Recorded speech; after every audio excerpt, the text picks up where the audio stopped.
So in the new B16 winter schedules, if you're in Eastern North America, in the East Coast of North America, 3 frequencies for a 30-minute English language program from Radio Romania.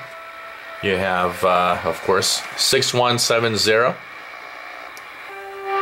You have 7310. And although this one is for Europe, it still comes in North America, 7375. So you can try these 3 frequencies for Radio Romania, 2130 to 2200 hours UTC.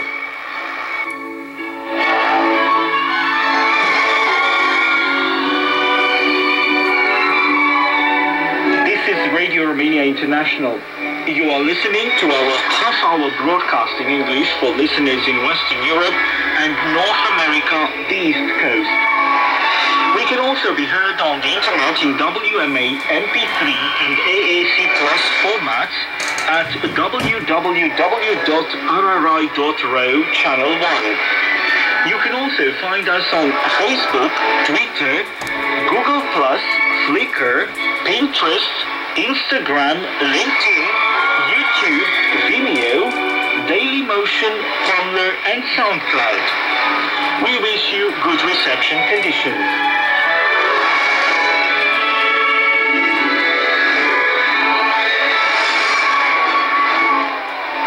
Welcome to this broadcast on Radio Romania International.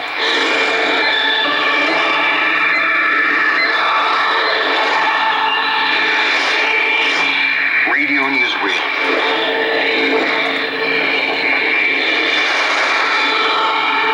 Hello, I'm Anna Maria Popescu with the newsreel. We start as usual with the news bulletin, which will be followed by a commentary on the extension of investigations into the file of the December 1989 revolution in Romania, and by another one on the state of the Romanian agriculture.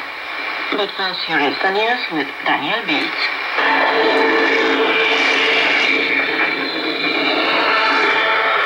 Headlines.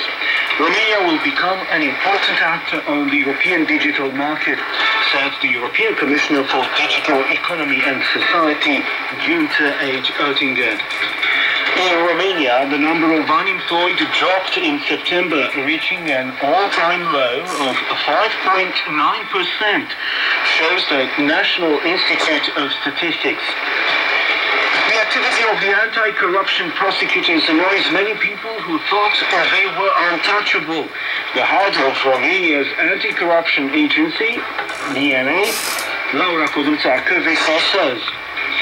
And the campaign for the second round of the presidential election has kicked off in the neighboring Republic of Moldovan, an ex-Soviet Romanian-speaking country.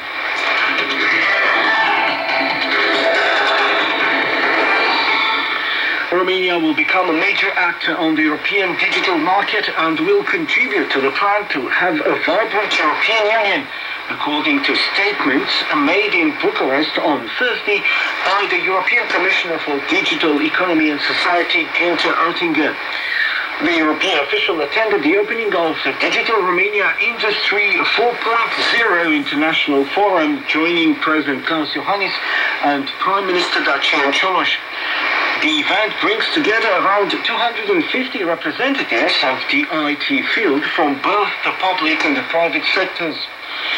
The Romanian head of state believes that digitization is not only a means for growth in industry and agriculture, but also an instrument for better public policies to the benefit of citizens. In Romania, the number of unemployed dropped in September by 1.7% as compared to the previous month, reaching a historic low of 5.9%, according to data provided by the National Institute for Statistics. At present, the unemployment rate has reached the lowest level since the beginning of 2009. According to January, the unemployment rate among men exceeded by 1.9% that reported for women, standing at 6.7% for men and 4.8% for women. As regards adults 25 to 47 years old, the unemployment rate has been estimated at 4.9% in September, 5.7% for men and 3.8% for women. The activity of the National Anti-Corruption Directorate is annoying many people who believe they were untouchable. The head of Romania's anti-corruption agency, DNA, Laura Codruța Kövesi, said in Bucharest on Thursday while receiving the Order of the Polar Star granted by the King of Sweden. Kövesi added that the order is equally the merit of her colleagues, being a constant recognition of their efforts to fight high-level graft with professionalism and correctness. Sweden's ambassador to Bucharest, Ariel Kenny, said that the order is being granted to the DNA chief for bravely and consistently fighting corruption. The campaign for the second round of voting of the presidential election in the Republic of Moldova has started officially. The election is due on November the 13th. As many as 3 million people are called to the polls to elect their president through direct vote after 16 years when the president was appointed by parliament.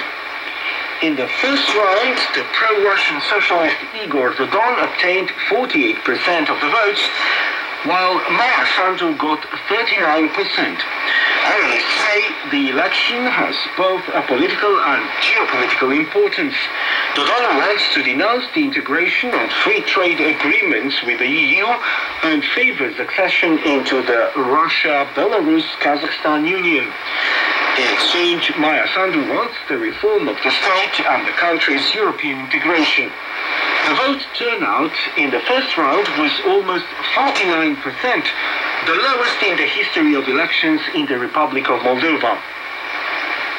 The strike mounted by the state hospital employees in Romania is illegal, the Bucharest court ruled on Thursday. The ruling isn't definitive, but is enforceable. So the magistrates ruled in favor of the health ministry, which points to the fact that the trade unions had failed to comply with the legal conditions needed for the strike. We recall that medical workers in Romania went on a strike on October the 31st, claiming better pay and improved conditions. And that was the news.